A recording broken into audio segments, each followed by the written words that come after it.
O discurso de Henrique Vieira contra as mentiras de Nicolas Ferreira na Comissão de Constituição e Justiça foi um dos momentos que bombou no canal da mídia ninja.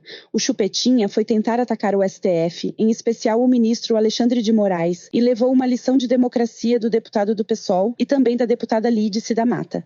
Esse julgamento deveria estar sendo feito em plenário, está sendo feito por uma turma. O juiz, ele mesmo decide a sua parcialidade ou não, que é o Alexandre de Moraes. O outro juiz é o juiz amigo do Lula desde a adolescência. O outro juiz era advogado do Lula. E os outros demais juízes são todos indicados pelo PT. Existe algum julgamento parcial nisso? Agora mesmo o Alexandre de Moraes, todo amostradinho, está passando vídeo lá da baderna do dia 8. Passa também vídeo lá do MST, pô. Senhor presidente, aqui tem que ser um espaço de defesa da democracia e da Constituição. Aqui foi dito que Bolsonaro foi o maior presidente da história do Brasil.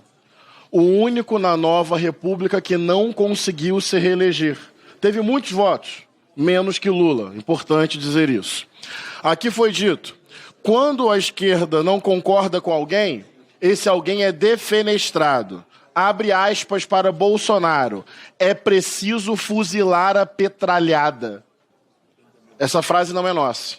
Eu defendo a integridade física e emocional de todas as pessoas. É preciso fuzilar a petralhada, na prática, negar a dignidade do outro que pensa diferente. Aqui foi dito que Bolsonaro é um homem correto. Qual é a definição de retidão? Fraudar cartão de vacina, vender joias do Estado para apropriação individual, ter relação orgânica com milicianos. Esse é o sinal de retidão? Faltou a baleia. Aqui foi dito que direitos humanos é para todos. Do mesmo grupo que diz bandido bom é bandido morto. Não faz o menor sentido. Ou é uma coisa ou é outra coisa. É pura contradição. E não conseguem fazer o que eu fiz, escutar até o final. Porque são mobilizados pela raiva, pela ignorância e pelo desrespeito. É só escutar. Mas aquilo que parece fácil torna-se difícil para os ignorantes. Sobre os idosos. Distopia, surreal, mentira. As imagens demonstram. E mesmo assim, os idosos que estiveram aqui, não foi a gente que chamou. Entraram todas as pessoas, que tinham adultos, pessoas de todas as idades, kids pretos, tudo comprovado. Qual era a pauta? Ao entrar no Congresso, depredar, vandalizar, mas para além da depredação, qual era a reivindicação? Lembram da pauta desse movimento do dia 8 de janeiro? Derrubar um governo legitimamente eleito. As pessoas estavam conscientemente defendendo isso, achando, inclusive, de forma engraçada, tristemente engraçada, que isso estava acontecendo. A pauta é flagrantemente golpista. Derrubar um governo democraticamente eleito. Qual é o nome disso? E se esse governo fosse derrubado, qual seria o nome do regime agora? Bolsonaro é a pessoa que historicamente defende o regime de exceção, de tortura, de 64 a 85. É amante e filhote da ditadura, que tem o seu direito de defesa garantido, o princípio do contraditório, mas tudo aponta, trama golpista e tem que ser preso. Eu pretendia, senhor presidente, apenas me apresentar como coordenadora da minha bancada nesta comissão. Mas é impossível, depois do caminho que a comissão tomou nesses pronunciamentos, não deixar de colocar e fazer algumas observações, deputado Patrus Ananias. Ora, eu vejo com alegria alguns aqui que nos acusavam de defesa dos direitos humanos em tom jocoso, hoje serem defensores dos direitos humanos. Que vitória da política democrática no Brasil. Que vitória. Pessoas que exigem e que falam de pensamento contraditório no campo da esquerda democrática e que são a verdadeira contradição, porque estão cobrando justiça e dizendo que é preciso fazer justiça, tudo entre aspas, àquele que defendeu e que durante o impeachment da presidente Dilma nesta casa, criado por um golpe de articulação midiática envolvendo o Tribunal de Contas da União e que tinha como referência, como slogan, vai ser caçada pelo conjunto da obra. Que conjunto da obra? Que crime objetivo? Ninguém sabia dizer. Era o conjunto da obra. E participando de uma verdadeira campanha desmoralizadora na sua condição de mulher. De mulher. E essas pessoas hoje cobram direitos humanos, cobram paciência, cobram respeito. Aqueles que nunca respeitaram, aqueles que nunca se comportaram com respeito. Quero lembrar aqui do início dessa legislatura, quero lembrar aqui do início da outra legislatura, quando o ex-presidente havia sido eleito, e nós aqui, dentro desta comissão, ouvíamos deputados mandar deputadas, mulheres, calarem a boca e saber se já tinham tomado remédio. Isso é respeito? Isso é respeito, respeito parlamentar mínimo que se exige num processo democrático, porque a democracia passa por isso, por um respeitar a opinião e a posição do outro. E vocês terão o meu apoio sempre que assim se comportarem, com respeito, respeitando a opinião do outro, que é isso que é a base do processo democrático. Agora, dizer aqui que essas pessoas apenas depredaram, o apenas já é uma expressão de redução do crime. De redução do crime. Como se depredar, no nível em que foi feito, os 3 poderes da República, fosse alguma coisa absolutamente menor. Mas que exemplo nós estamos dando para as crianças brasileiras, para a juventude brasileira, ao dizermos isso? Isso é típico de um pensamento político que é construído na criação do caos.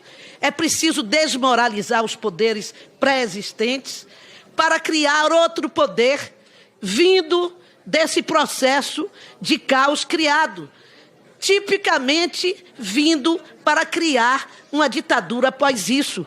Essa é a tese central dessas pessoas. E foram isso que eles fizeram ao contestar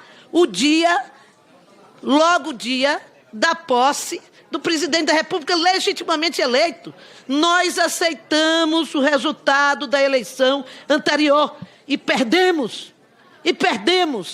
E dentro do processo democrático, tentamos construir o nosso retorno e voltamos. Portanto, cabe ao outro respeitar isto.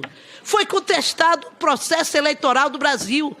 Hoje, o presidente dos Estados Unidos, cantado em prosa e verso por todos eles, reconhece o sistema eleitoral brasileiro como probo, como correto, que deve ser imitado. Ora, eu quero dizer, senhor presidente, que não sou uma pessoa considerada radical. Vossa Excelência me conhece do meu estado. Agora, eu estou disposta a que a gente possa estabelecer, sim, pontes para construir uma pacificação desse país dividido. Mas isso não pode ser construído com uma invenção, com mentiras. Eu me pergunto, aquela moça que fez a pichação de batom, estava ali por acaso? Estava passando na rua, olhando, assim, distraída. Vou pichar aqui. Pegou o batom, tirou da bolsa. Não foi isso. Mesmo que eu possa considerar que há uma densiometria exagerada na sua pena. Mas não é verdade dizer isso. Essas pessoas não ficaram constrangidas como uma mulher que não tinha 2, tinha 5 filhos e teve seu marido levado de casa e nunca mais soube dele. Ele foi morto e tinha sido antes deputado nesta casa. E há um filme que passou neste país nesse momento, ainda estou aqui, que levou milhares e milhares de brasileiros para assisti-lo. E quem contestou o filme? Justamente o deputado que se encontra nos Estados Unidos hoje, que disse que aquilo era mentira, que no Brasil nunca teve ditadura militar. Quer dizer, é a construção de uma realidade paralela para justificar, unicamente para justificar suas ações. Isso é bárbaro, não é da democracia, isso é da barbárie. Então, nós queremos discutir tudo que se coloque como assunto necessário. Alguns dizerem aqui que estão fazendo o que o povo brasileiro está pedindo é mentira. O povo brasileiro não está pedindo nada disso, o povo brasileiro está pedindo resolução dos seus problemas. E os seus problemas são outros. Este é um problema que diz respeito à política e aos políticos. Dizer que aquelas pessoas que estavam há mais de 15 dias nas portas dos quartéis, querendo o retorno de um regime militar, diz explicitamente. O presidente, por vezes, defendeu isso. Os militares não vão permitir isso. Quer dizer, buscando uma intervenção da mesma forma que fazem agora, que um senador, na maior desfaçatez, fez dentro do Senado Federal. Dizer que é preciso chamar os Estados Unidos para intervirem no Brasil. Quer dizer, nunca na história política dessa nação eu imagino que possa ter tido isso. Pode ter tido, mas eu não alcancei o relato histórico que assim definisse.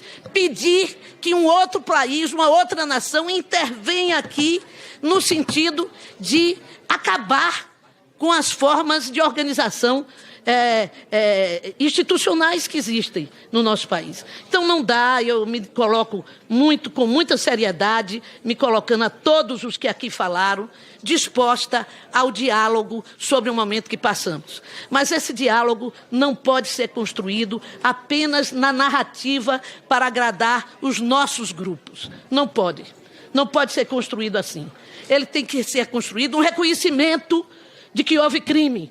Ele tem que ser reconstruído no reconhecimento de que é necessário punir os que sustentaram financeiramente essas ações, os que organizaram essas ações, porque houve organização. As pessoas não saíram à rua procurando o que fazer, dançando carnaval e resolveram invadir justamente a Câmara, o Senado, o Supremo Tribunal. Não é verdade isso. Então vamos tratar das coisas com respeito devido, reconhecendo os erros, e aí nós podemos estabelecer o caminho para a construção de alguma saída.